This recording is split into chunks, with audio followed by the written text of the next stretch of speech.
Hello बच्चों, कैसे हैं आप लोग। स्वागत है आप लोग का एक बार फिर से हमारे आज के इस नए वीडियो लेक्चर में। और जैसा कि आप जानते हैं हम लोग इलेक्ट्रिक फील्ड चैप्टर कंटिन्यू कर रहे थे। आज 7th पार्ट हम आपके बीच में लाए हैं। और अपने पिछले वीडियो लेक्चर्स में हम लोगों ने इलेक्ट्रिक फील्ड के बारे में काफ़ी कुछ सीखा। इलेक्ट्रिक फील्ड क्या होता है, डायपोल क्या होता है और डायपोल की यूनिट क्या होती है, ठीक है। और इसी तरीके से डायपोल जो है बेटा उसके एक्सियल पॉइंट पर, इक्वेटोरियल पॉइंट पर और इधर सब जो है इलेक्ट्रिक फील्ड कैसे कैलकुलेट करते हैं। अभी रिसेंटली जो हमारा लास्ट वीडियो था उसमें हम लोगों ने बेटा क्या किया, किसी यूनिफॉर्म इलेक्ट्रिक फील्ड में जब हम डायपोल को रखते हैं तो उस पर टॉर्क कितना लगता है हमने उसको कैलकुलेट करना वहाँ सीखा था, कुछ उसके कंडीशंस देखे थे।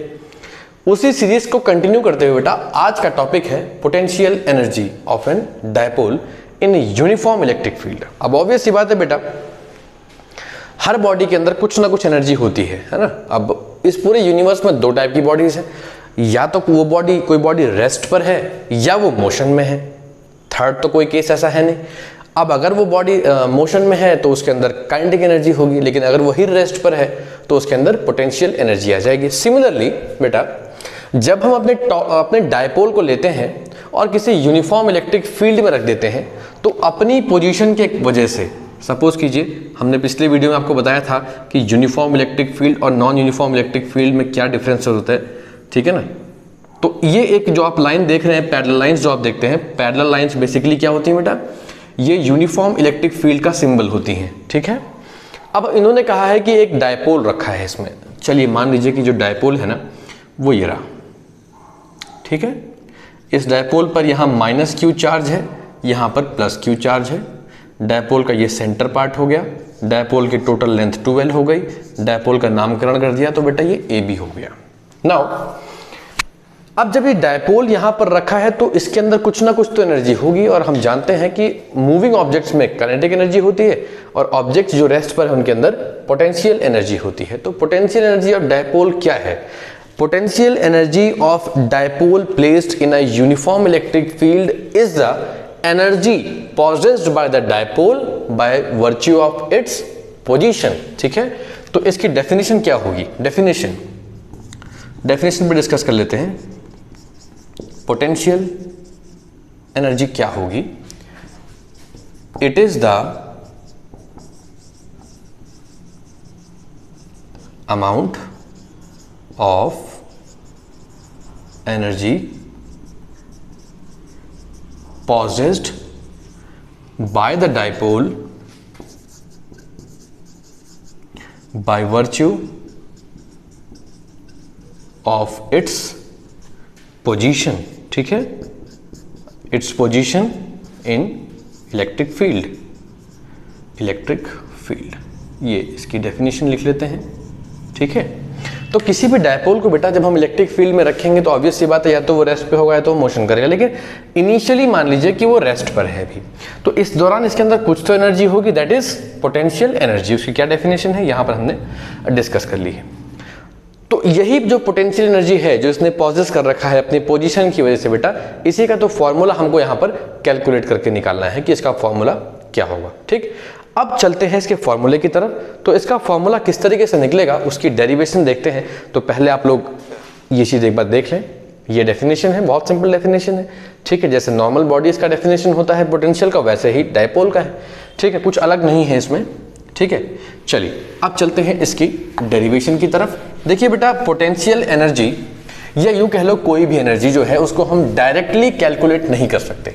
हमने बहुत सारी एनर्जी कैलकुलेट की। अभी 11th क्लास में हम लोगों ने काइनेटिक एनर्जी का डेरिवेशन का फॉर्मूला, पोटेंशियल एनर्जी का फॉर्मूला हम लोगों ने वहाँ पर डिराइव किया, U = mgh और PE = ½ mv² वगैरह वगैरह, दुनिया भर का चीज़ें हमने वहाँ पर किया है। और बहुत सारे बच्चों के मन में ये बात आ रहा होगा, सर अगर पोटेंशियल एनर्जी निकालनी है तो सर U = mgh का इस्तेमाल करने में क्या प्रॉब्लम है? सर ये भी तो पोटेंशियल एनर्जी दे सकता है। बेटा देखिए, इसको इस्तेमाल करने में बहुत सारी प्रॉब्लम्स है, आप खुद देख के समझ गए होंगे। We don't have the mass of dipole, हमारे पास ना तो इस डायपोल का मास गिवन है बेटा। चलिए एक्सेलरेशन ड्यू टू ग्रेविटी का वैल्यू तो हम कांस्टेंट ले लेंगे, that is different thing. But what about the height? कौन सा हाइट लेंगे इसमें आप, ठीक है ना। तो ये फॉर्मूला इसलिए एप्लीकेबल नहीं हो पाएगा इस कंडीशन में क्योंकि इसमें मास भी नहीं पता और हमको डायपोल का बेटा कुछ हाइट वाइट भी नहीं मालूम है। तो ये फॉर्मूला सिरे से खारिज कर दिया जाता है। चलो तो अब क्या करें? देखिए एक बहुत छोटा सा कंसेप्ट अगर आप माइंड में रखें, ठीक है, कि और वो ये है कि जो वर्क डन होता है ना, वो क्या होता है, वो हमेशा स्टोर होता है। कैसा? Work done is stored as energy. ठीक है, मैंने यहां पर कौन सी एनर्जी नहीं लिखा है, डिपेंड करता है कि वर्क डन किस दौरान हुआ है। मूविंग ऑब्जेक्ट के दौरान वर्क डन हुआ है तो जो वर्क डन है वो काइनेटिक एनर्जी की फॉर्म में स्टोर हो जाएगा। वर्क डन अगर किसी बॉडी ने रेस्ट पर रहकर किया है, जो सपोज लो खाली अपनी पोजीशन बदली है, मूव नहीं हुई बॉडी, तो उसकी पोजीशन बदलने पर जो एनर्जी में बदलाव आएगा वो क्या होगी हमारे लिए, दैट इज पोटेंशियल एनर्जी। तो यही जो बेटा कंसेप्ट है ना, ये वाला, यही कंसेप्ट हमारा यहाँ पर हेल्प करने वाला है। ठीक है, अब होता क्या है कि एनर्जी तभी आएगी जब वर्क डन होगा। डायपोल अगर यहीं पर रुका रह गया तो फिर कोई वर्क डन तो होगा नहीं, क्योंकि वो तो रुका हुआ है ना। कुछ ना कुछ तो वर्क डन हो, वर्क डन होगा तभी तो एनर्जी में चेंज आएगा, और वही तो जो एनर्जी में चेंज आएगा that is equal to work done. या यूं कह लो कि जो वर्क डन होगा that is equal to energy spent, है ना।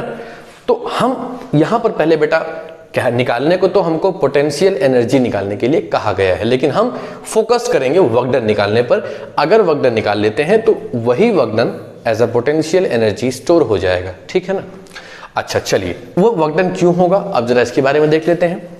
देखिए क्या है, ये एक इलेक्ट्रिक डायपोल है यहाँ पर हमारे पास। ठीक है, अब ये इलेक्ट्रिक डायपोल पर यहाँ पॉजिटिव चार्ज है या नेगेटिव चार्ज है, और इधर आप जानते हैं जो कि इलेक्ट्रिक फील्ड लाइंस उस तरफ जा रहे हैं, इसका मतलब वहाँ पर कोई माइनस चार्ज होगा, और इधर से जा रहे मीन्स यहाँ कोई प्लस चार्ज होगा। अब क्या होगा, ये माइनस चार्ज इसकी वजह से इधर की तरफ अट्रैक्ट होगा, मतलब इधर की तरफ एक फोर्स लगेगा। चलिए मान लीजिए उस फोर्स का नाम दे देते हैं Fa। सिमिलरली ये पॉजिटिव चार्ज उसकी तरफ भी अट्रैक्ट होगा बेटा, तो इधर भी एक फोर्स लगने वाला है, इसका नाम दे देते हैं हम लोग, चलिए Fb मान लेते हैं, है ना। As the two forces are equal and opposite, तो टोटल फोर्स तो जीरो हो गया, लेकिन इन दोनों ने मिलकर के एक कपल बना दिया। कपल क्या होता है हमने पहले भी डिस्कस किया है, मैं टॉर्क वाली जो वीडियो है उसका लिंक आपको डिस्क्रिप्शन में दे दूंगा, वहां जाके देख सकते हैं उसको भी। उस कपल ने इस डायपोल को रोटेट कर दिया। क्या कर दिया बेटा, रोटेट कर दिया। रोटेट करने से क्या हुआ, सपोज कीजिए कि अभी ये θ1 एंगल पर रखा था, थोड़ी देर के बाद इस फोर्स ने इसको रोटेट करके कुछ इस पोजीशन में ला दिया। देखो ये जो पोजीशन आप देख रहे हैं ना, ये हमारे डायपोल की नई पोजीशन है, और इस बार एंगल θ1 से बदल करके θ2 हो चुका है। ये प्लस क्यू अब यहाँ आ गया, ये माइनस क्यू अब यहाँ पे आ गया, ये अब A है और ये B है। आप समझ रहे हैं ना। अब हमारी जो प्रीवियस पोजीशन थी वो बदल गई है। पहले हमारा डायपोल इलेक्ट्रिक फील्ड के साथ θ1 एंगल पर रखा था, अभी θ2 एंगल पर रखा है। तो बेटा ये जो एंगल में बदलाव हुआ है ना, यही हमारे लिए क्या करेगा, वर्क डन का काम करेगा। डायपोल को वहां से खिसक करके वहां तक आने में कुछ तो वर्क डन करना पड़ेगा ना, कुछ ना कुछ तो वर्क डन हुआ होगा ना। बिना वर्क डन के तो डिस्प्लेसमेंट पॉसिबल नहीं है। अगर आप कह रहे हो वर्क डन हुआ है, डिस्प्लेसमेंट नहीं हुआ, तो बेटा W = F × S, तो फॉर्मूला का मतलब फेल हो गया। Without displacement how is it possible कि वर्क डन हो जाए, ऐसा तो हो ही नहीं सकता। तो उस जो कपल लगा, जो टॉर्क लगा, टॉर्क ने इसको थोड़ा सा घुमा दिया और एंगल θ1 से θ2 हो गया। इस दौरान क्या वर्क डन हुआ, वही वर्क डन अपन को यहाँ पे कैलकुलेट करना है। चलिए इसको शुरू करते हैं। तो अब इस सारा एक्सप्लेनेशन मैंने कर दिया है कि भैया पहले θ1 एंगल पर रखा था, फिर θ2 एंगल पर चला गया, किसकी वजह से गया, वो जो टॉर्क लगता है ना, टॉर्क ने इसको घुमाना इस तरीके से घुमाएगा टॉर्क, या तो इसके अलोंग आकर के रुक जाएगा, अलाइंड हो जाएगा, या फिर इसको और फोर्स लगाने पे फिर घूम जाएगा। बहुत सारे मतलब कुल मिला के ये डिस्प्लेस होगा, वर्क डन होगा, वही वर्क डन तो निकालना है। तो बहुत सिंपल सी बात है, वर्क डन निकाल लेते हैं किसकी वजह से, by dipole. Dipole work done करता है क्या, सभी वर्क डन करते हैं, जो डिस्प्लेस होता है सब वर्क डन करते हैं। मैं डिस्प्लेस हो रहा हूँ, यहाँ से वहाँ जा रहा हूँ, मैंने भी तो वर्क डन किया है ना। ऑल्दो इस दौरान मेरी एनर्जी में चेंज बहुत माइनर आया, तो मुझे महसूस नहीं हुआ कि मैंने कोई काम किया है। नॉर्मली हम काम करने के बाद थका हुआ महसूस करते हैं, ठीक है ना। तो work done by dipole, work done निकालने का एक ही फॉर्मूला हम बचपन से रटते रटाए चले आए हैं, that is force into displacement. Displacement, ठीक है। अब चलिए, अब समस्या क्या है बेटा, ना तो उधर फोर्स पता है ना हमें डिस्प्लेसमेंट पता है। फोर्स का मतलब क्या है, यहां कौन सा फोर्स लग रहा है, यहां फोर्स लग रहा है टॉर्क। और टॉर्क का फॉर्मूला क्या होता है, हमने देखो टॉर्क का फॉर्मूला वैसे तो फोर्स इनटू परपेंडिकुलर डिस्टेंस होता है, लेकिन अब हम यहां डायपोल के केस में बेटा बात कर रहे हैं। डायपोल पर कौन सा फोर्स लग रहा है, डायपोल पर टॉर्क लग रहा है। टॉर्क डायपोल पर कितना लग सकता है, जब हमने कैलकुलेशन की थी तो ये PE sin θ आ गया था। क्या आया था, PE sin थीटा, ये फोर्स वहां पर जाएगा। What about displacement? What about displacement? अब आप खुद सोचिए, अगर मैंने थीटा से किसी ऑब्जेक्ट की पहली पोजीशन को दिखाया है, भैया इस डायपोल की पोजीशन θ1 है with electric field lines, second position है θ2। अगर किसी ऑब्जेक्ट के दो पोजीशंस को माइनस कर दिया जाए, भाई मैं यहाँ हूँ और फिर मैं वहाँ चला गया, इन दोनों पोजीशंस के आपस में माइनस किया तो क्या मिलेगा? वो जो डिस्प्लेसमेंट हुआ है वो मिलेगा। तो डिस्प्लेसमेंट कैसे निकालेंगे? भैया हम पहले θ1 पे थे, फिर कहाँ चले गए? θ2 पर चले गए। तो θ2 minus θ1, final position minus initial position gives us the displacement.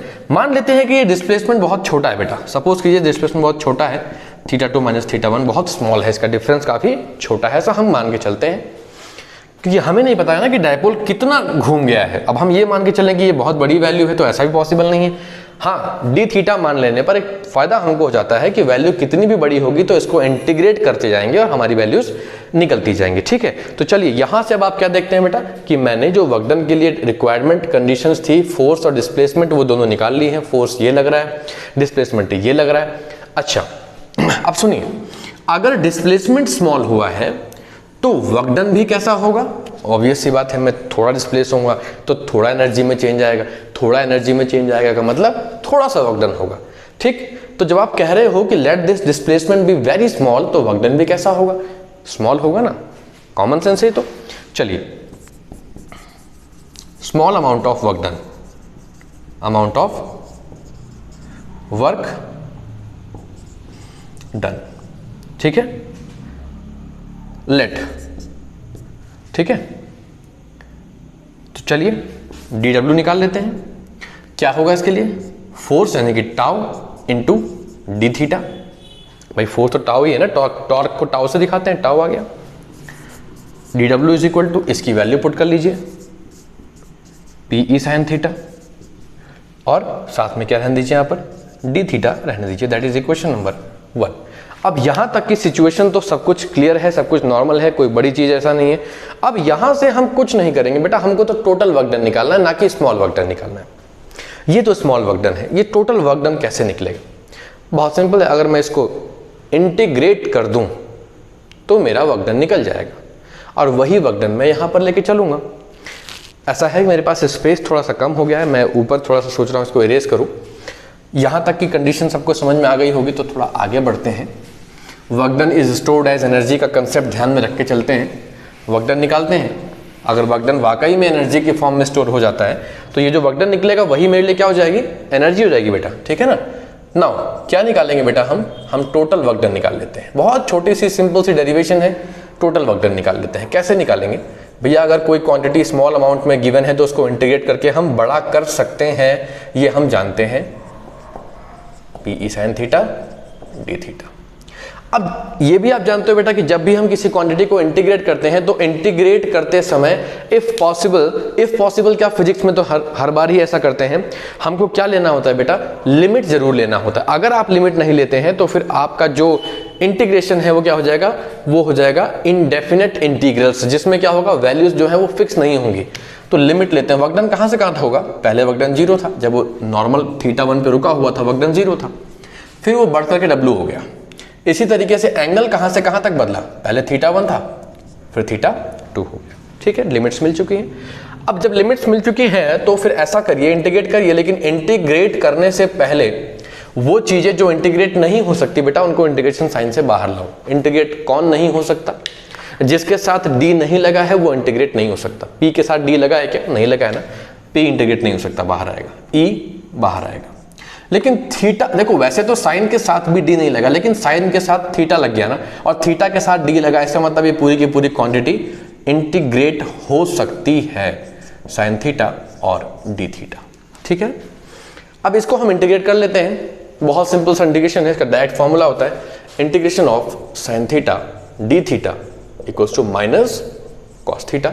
चूंकि अच्छा अभी यहां पर चूंकि लिमिट नहीं है तो यहां प्लस सी हम लेते हैं, लेकिन हमारे पास तो लिमिट है ना। अब देखो यहां पर क्या था? लिमिट नहीं थी, मींस ये इनडेफिनिट इंटीग्रल था, एक कांस्टेंट सी यहां हमको लगाना पड़ता है। अब अगर आप गलती से यहां ये लिमिट नहीं लेते, यहां आपको प्लस सी करना पड़ेगा, और वो प्लस सी फॉर्मूले में चलता ही जाएगा। इस सी से बचने के लिए हमको बेटा लिमिट लेना होता है। ये खासकर बायो के बच्चों के साथ काफ़ी प्रॉब्लम होती है कि सर सी क्यों नहीं ले रहा, या फिर सर ये सी कहाँ से आ गया। कई बार हमको ऐसा भी होता है कि लिमिट नहीं लेना होता। इन दैट केस उनको डाउट रहता है। तो बेटा सी जो है ना, इसे हम कांस्टेंट मानते हैं, ठीक है। चलिए इंटीग्रेशन शुरू करते हैं, आंसर निकाल लेते हैं। Integration of D W that is W, यहाँ लिमिट डालते हैं, इधर इसको पी ई रहने देते हैं इस तरीके से।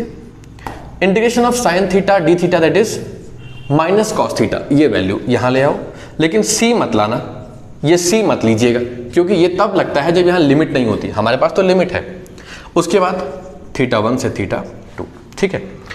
अब थीटा 1 से थीटा 2 के दौरान आपके पास क्या है, आपके पास वैल्यूज हैं, वो वैल्यूज डाल दीजिए। वो वैल्यूज पुट करने के बाद आंसर मिलेगा, ठीक है। अब इस समय बेटा हमें यहाँ पर कुछ कंडीशंस भी लेके चलनी है। कंडीशंस क्या है, कंडीशंस कुछ ये हैं कि जो वैल्यूज हैं यहाँ पर हमको दी गई हैं, इनकी वैल्यूज का जो थीटा 1 थीटा 2 की वैल्यूज हैं, इनको हम जब बदलते हैं तो कुछ स्पेशल केसेस भी अराइज होते हैं, वो भी हमको यहाँ पर देखने हैं, ठीक है। Now putting the limits, upper limit minus lower limit, upper limit minus lower limit आ गया, ठीक है। लिमिट पुट करने का तरीका होता है अपर लिमिट, उसमें से लोअर लिमिट को माइनस कर दीजिए। सिमिलरली अपर लिमिट यानी इसके बदले एक बार ये आ जाएगा, तो minus cos theta by minus cos theta 2। फॉर्मूले में माइनस तो आता ही है, देखो यहाँ भी आया वहाँ भी आएगा, लेकिन इसके साथ एक और माइनस आएगा तो वो उसको प्लस बना देगा, कॉस थीटा 1, ठीक है। अगर कुछ लोगों को ये कंडीशन समझ में नहीं आई हो तो ऐसे समझिए, फॉर्मूले में तो माइनस आता ही है, एक माइनस यहाँ भी होगा, बाद में वो माइनस माइनस क्या बनेगा, बाद में वो प्लस बन जाएगा। तो हम इस चीज़ को सीधे प्लस ले लेते हैं, ठीक है। इसको अरेंज कर लेते हैं। ये आ गया W is equal to P E, इसको cos theta 1 minus cos theta 2 इस तरीके से हम ले लेते हैं। या कभी कभी कुछ लोग क्या करते हैं, इसमें से वो माइनस यहाँ से इसको ऐसा ना लिख करके वो माइनस साइन को बाहर ले आते हैं, इस चीज़ को बाहर ले आते हैं। ये जो यहाँ से माइनस आप कॉमन लेंगे ना, तो ये प्लस बन जाएगा और ये माइनस बन जाएगा। तो कॉस थीटा 2 वो इस तरीके से लिखते हैं, बल्कि मैं आपको दिखाई देता हूँ। कुछ टीचर्स कहते हैं माइनस को कॉमन ले लीजिए, तो माइनस को हमने कॉमन ले लिया। अच्छा, वो ऐसा क्यों कहते हैं ये भी सुन लीजिए, क्योंकि वो जानते हैं कि हमेशा फाइनल पोजीशन में से इनिशियल को माइनस करना होता है। फाइनल तो यही थी ना, इसमें से वो माइनस होगा, तो इसलिए माइनस कॉमन ले लिया। ये आ गया cos theta 2 minus cos theta 1। और बेटा ये जो वर्कडन का फॉर्मूला आया है, ये तो सिर्फ वर्कडन है ना। यही वर्कडन का जो फॉर्मूला है ये हमारे लिए क्या करेगा, ये हमारे लिए हेल्प करेगा किसमें, पोटेंशियल एनर्जी निकालने में, ठीक है ना। तो वो पोटेंशियल एनर्जी कैसे निकालेंगे वो हमको देखना है, ठीक है। आइए, हम जानते हैं वर्कडन क्या होता है, it is stored as energy. अगर ये वर्कडन है तो यही वाला वर्कडन तो एनर्जी की फॉर्म में स्टोर्ड होगा ना, ठीक है। तो चलिए लिखिए, potential energy is equal to amount of work done, ठीक है, अमाउंट ऑफ वर्क डन। तो चलिए, पोटेंशियल एनर्जी इक्वल्स टू क्या है आपका work done, minus P E cos theta 2 minus cos theta 1, ठीक है। Cos theta 2 minus cos theta 1, ये वैल्यू हमारे पास आ गई। तो हम उसको क्या करेंगे, आगे वैल्यूज को सॉल्व करते हैं। तो ये है हमारे लिए बेटा पोटेंशियल एनर्जी का वो रिक्वायर्ड फॉर्मूला जो हम एक डायपोल की पोटेंशियल एनर्जी निकालने के लिए इस्तेमाल करना चाहते थे, जब वो इलेक्ट्रिक डायपोल कहाँ रखा हो, यूनिफॉर्म इलेक्ट्रिक फील्ड में रखा हो, ठीक है। बहुत छोटी सी डेरिवेशन थी, इतना कोई खास इसमें हमने कोई साइंस यूज नहीं की है ना। लेकिन बेटा इसके कुछ स्पेशल केसेस भी होते हैं, तो चलते चलते जरा उनको भी देख लेते हैं ना, चलते चलते इसे देख लेते हैं। स्पेशल केसेस क्या क्या हैं, स्पेशल केस नंबर 1, ठीक है। When dipole is placed in electric, बल्कि इन मत लिखो, dipole is aligned along electric field. ऐसे में बेटा जो थीटा 1 था वो 0 बनेगा, और हमें क्या करना है, फिर उस थीटा 2 को बदल देना है। उस थीटा 2 को बदल करके हमको कितना कर देना है, थीटा कर देना है, ठीक है। मैं आपको ये केसेस दिखाता हूँ, अभी मैं केसेस दिखाता हूँ कैसे बनेंगे। चलिए, तो हम बताते हैं आपको कि अलाइंड का मतलब क्या होता है। चलिए ये थोड़ा हटा देते हैं, हमारा मार्कर का इंक खत्म हो गया था, वो इंक हम थोड़ा डाल देते हैं इसमें। तो हमने कहा कि अलाइंड कैसा हो गया, इलेक्ट्रिक फील्ड के अलोंग इलेक्ट्रिक फील्ड। तो यहां डायग्राम देखिए, यहां देखिए, सपोज कीजिए कि इस बार जो हमने डायपोल रखा है बेटा, वो दरअसल कैसा रखा गया है, ये आपका इलेक्ट्रिक फील्ड है ना, इसकी डायरेक्शन देखो ये है, ठीक है।